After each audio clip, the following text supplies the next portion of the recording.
Welcome back to my channel, guys. So I'll be showing you how to neatly cut and sew a palazzo trouser. I know a lot of us, especially beginners, run away from sewing trousers. Just like me, when I first started, I used to run away from trousers. But in this video, I'm going to show you a detailed way to cut your trouser, and I'm going to be cutting directly on the fabric. You don't need any pattern. So I'll show you how to easily cut a palazzo pant and sew it, and you know you don't have to continue running away from trouser because this is very very easy and so beginners friendly. So if it's something you want to learn how to do, kindly keep watching because I'm going to be very very explicit, and just like I said, I'm cutting directly on the fabric. We won't be needing any pattern for this. Here is the back. I'm just trying to show you the outcome of the trouser after I was done.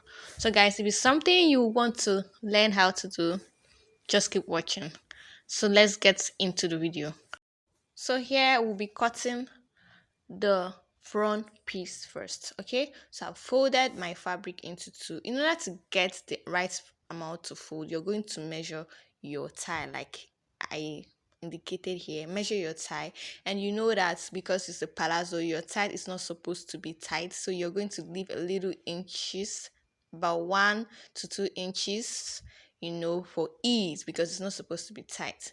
So get your tie circumference and divide it by 2, and then you're just going to add about 2 inches or 3 inches allowance. All right, and then fold. This is how to get how much to fold so that you wouldn't waste your fabric. So I folded my fabric, and then I'm going to mark my starting point.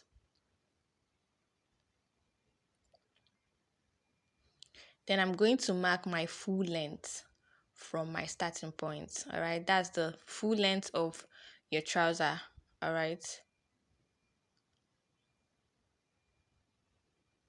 so I marked my full length and I added 2 inches seam allowance to it.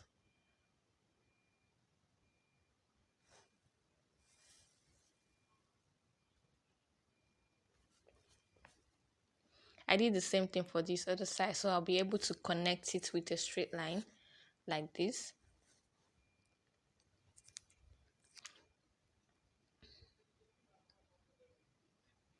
Okay, so the next thing I'm going to do now is to take my horizontal measurements, right? First, I'm going to take my hip. So from my waist to my hip, that's from that starting point, is 9 inches. I'm going to mark 9 inches. Then I'm going to mark my crotch depth. Okay, usually I use 12 inches for my crotch depth. All right, I use it and it works for me all the time. But you can actually measure your crotch depth like this, or like this, or you can do your hips divided by 3. I do hip divided by 3 and it works for me. And so you can do that. You can use that formula and it's going to work for you. So I'm just going to connect it with a straight line like this. Then the next thing I'm going to do is to mark my knee.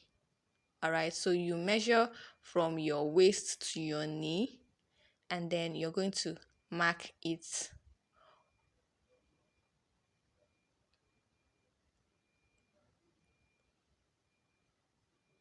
Okay, so for this measurement, the knee length is 23 inches, and I marked 23 inches. Then I'm going to connect it with a straight line.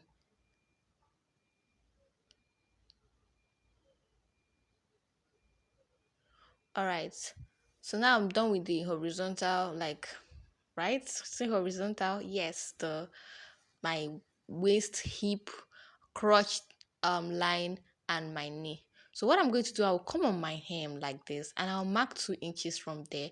That is from the folded area. I'll mark 2 inches there, and then I'll come on my knee line. I'll mark 1.5. All right, and then I'm going to connect those lines with my ruler. So 2 inches on your hem line and 1.5 on your knee line.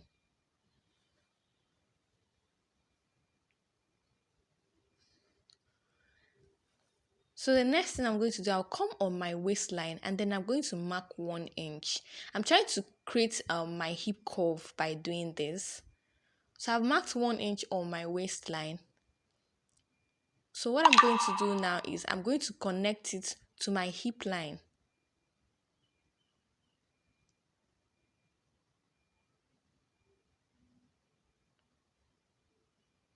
Okay, I've connected it to my hip line. Can you see? So the next thing I'm going to do is to connect it to that knee line like I am doing.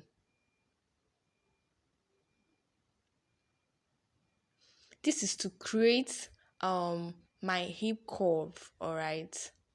Can you see the curve? Now go ahead and blend that place, all right? So that I'm just going to eliminate every pointiness because your hip is not supposed to be pointy. Just blend it well like I just did, all right? So the next thing now is to take my circumferences like you see. So I'm going to start from the line there that I marked, all right, that chalked area. Okay, that is where my measurements will start. So I'm going to mark my waist. That is my waist divided by 4 plus 2 inches seam allowance. All right, then I'm going to mark it like I did. The same thing for my hip. I'm going to do my hip divided by 4 plus 2 inches seam allowance. Remember, whatever you're measuring should start from your chalked line. So I'm going to mark my hip. All right, that is my hip divided by 4 plus 2 inches. 2 inches is for seam allowance. Then for the crotch line, you're going to divide your thigh. Okay, divide your thigh by 2. All right, we are dividing by thigh by 2, and whatever you have, you're going to add 1 inch allowance. For the crotch line, we are adding only 1 inch seam allowance for it, and then I'll mark. Okay, so normally if you want your trouser, the hem of your palazzo to be so wide, you're just going to come down from that crotch that you marked down. But no, I want it to be a little fitted, not so fitted, but not so big at the hem. So I'm marking my round ankle at the hem. I measured my ankle and I added a little bit of allowance, like about 3 or 4, and then you're going to mark it. Remember to add your 2 inches seam allowance, all right? So I've marked my ankle because I don't want my palazzo to be so wide at the down part. If you can see my thumbnail, that is how I want the picture on my thumbnail. That's how I want the mouth to be. You can see that it's not so tight and it's not so bogus. So now I'm going to connect the lines, the line from my crotch line to my hem.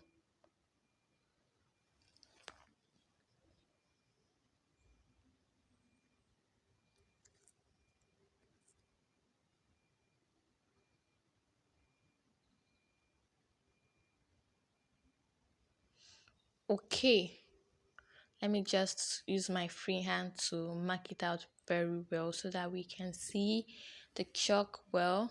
Now I've connected it to my hem. As you can see, the trouser is already taking shape. Now the next thing I'm going to do is to connect my crotch area. Okay, I like to use my free hand to do this, like I always say, because I kind of have really straight hands. As you can see, it's looking so nice. So use your free hand if you can, or you can also use your curved ruler, but make sure that it is not so curvy, okay, so that you won't have any bulginess at the crotch area. This is for the front, remember. So this is how it's supposed to look like. All right, so we're done. Actually, this is done for the front pattern. We are done drafting the front pattern. Okay, so the next thing to do now is to cut this out. So I'll start from my starting area, my starting line. Just cut it out. Then from my hem, just follow your chalked area and cut your trouser, the front pattern of your trouser out, because we'll be using this front pattern to create or cut out the back pattern. Yes, so we'll be placing this front pattern on another folded fabric. and use it as a guide, just as a guide, because definitely the front and the back isn't supposed to be the same, but we use it as a guide to cut and make the alterations we have to make for the back.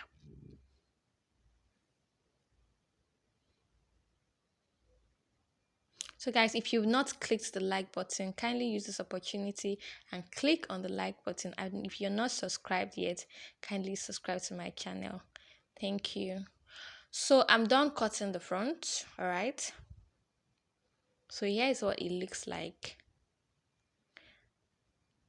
So I'm going to place this on a folded fabric in order to cut the back, just like I said.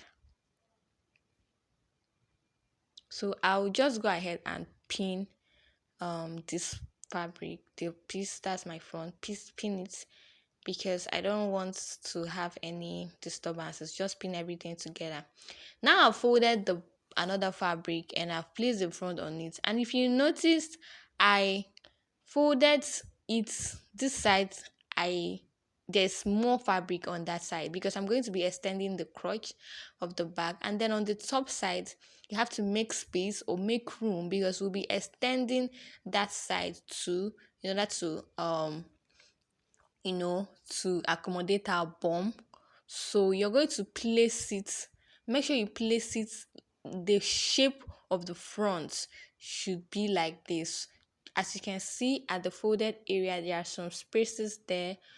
So here I'm going to mark 1.5 inch for the crotch of the back. Okay, this is because the measurement of this part trouser is not so big. The person is not so big. It's actually mine. I'm not big, so I'm going to mark 1.5. Then on the hem, I'm going to mark half inch. From the hem, just mark half inch all the way up. Remember I said I marked 1.5 for my crotch, but if you're a bigger person, you can do 2. All right, that's if you have a big bum, you can actually do 2. But if you don't, 1.5 can accommodate your bum. All right, so I'm just going ahead to mark the half inch for the back. Just mark half inch, half inch. So when you get to the crotch area, you're going to just continue that and then blend it up to the 1.5 inch like this. Can you see? Okay, so this 1.5 is to accommodate your bum area. All right, now what I'm going to do now is the 1.5 inch that I marked on my crotch, I'm going to take it again, mark it here.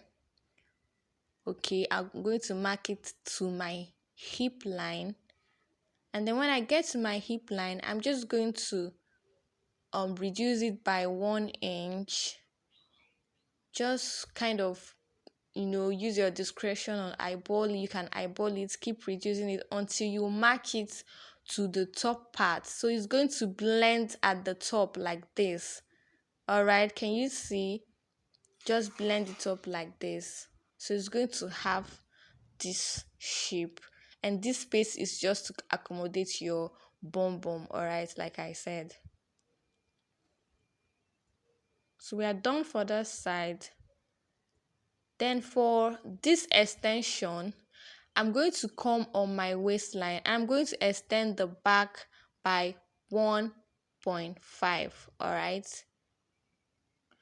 Okay, you can do 2, like I said, if you have a very big bum, so that your trouser will not sag, or when you wear it, it will be going down, so it will be up and fit properly.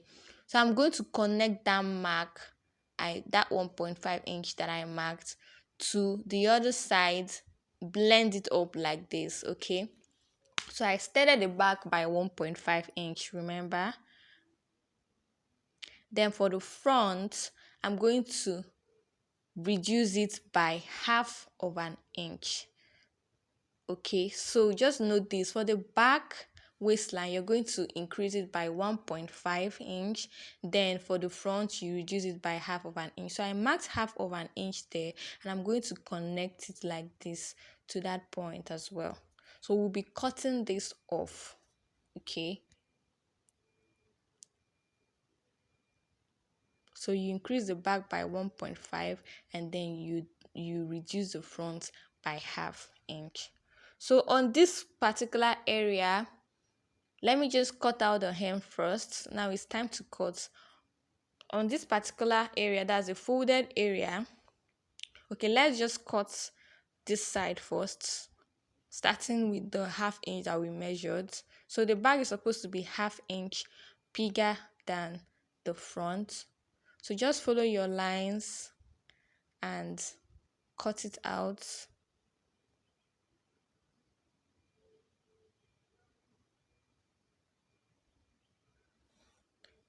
Now on this other side, as the folded side, you're going to cut exactly the same thing. All right, there are no alterations to be done.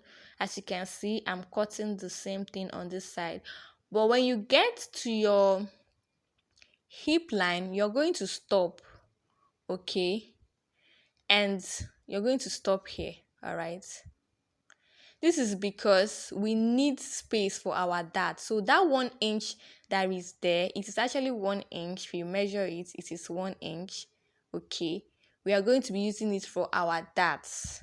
All right, so I'm not going to cut it off, except you won't be needing that for the back, then you can cut it off. But I like to put that at the back, so I like to make space for that. So I'm just going to cut it open like this instead of cutting it off using the front as a guide. I'm going to cut it open, and then I'll use that as the space for my dart. Okay, now I'm going to be cutting out this area for my back first, and then for the front I'm going to cut the half inch that we measured down. So you raise your front so that you don't cut your back hole. All right, so we're done cutting, and this is what we have for the front and the back. Now I'm going to mark my dart, where I'm going to be inserting my dart for the back. So you do your bust span. Okay, so my bust span is 3.5 inches, and I added half inch to it to make it 4. So the half inch is for seam allowance. So I'm going to be marking 4 from my crotch area. Okay, and then I will notch it. So that is where my dart is going to be. My dart is going to be half inch on each of the two of the piece. All right.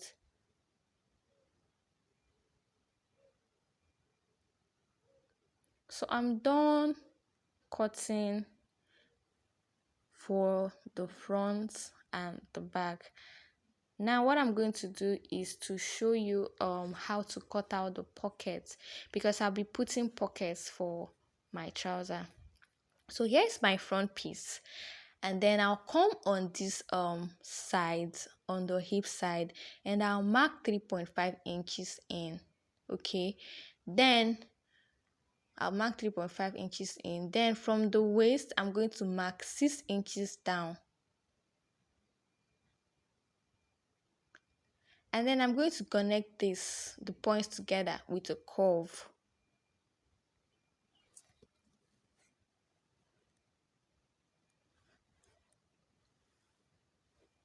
Then I'll cut this off. So that is where my pocket is going to be. I'm going to make a tutorial where I would show you how to cut the pocket facing and just fix it. Just another video where I would be sewing up the trouser. So I'm going to divide it into two because I don't want this particular video to be so long. So the sewing aspect of it will come as a different video. So my pocket is 14 inches by width and 9 inches by length. Okay, so 14 by 9. All right, so now I'm going to place them together because they are going to be 2 for each of the pocket sides. I'll place them together like this. Make sure that the front is facing each other, front facing front, as you can see. I want to cut the shape of the pockets on the pocket facing. All right, so you place it like this. Make sure it aligns, it matches, front facing front, and then you're going to place your trouser on it like this. Okay, just match it up like this.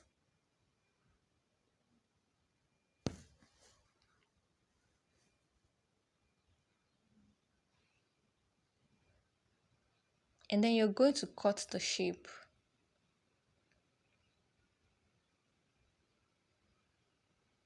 So you're going to cut it up. So in the next video, I'm going to be showing you how to sew up the trouser, how to fix your pockets, the darts, the crotch, just how to attach everything, sew up the trouser neatly. All right, because like I said, I don't want this video to be too long, so it's going to be in another video. The sewing aspects will come as another video. So I've cut out the pockets and we are done with the cutting aspects of the trouser. So guys, if you found this helpful, kindly like and subscribe, and I'll see you in the sewing video. Thank you for watching.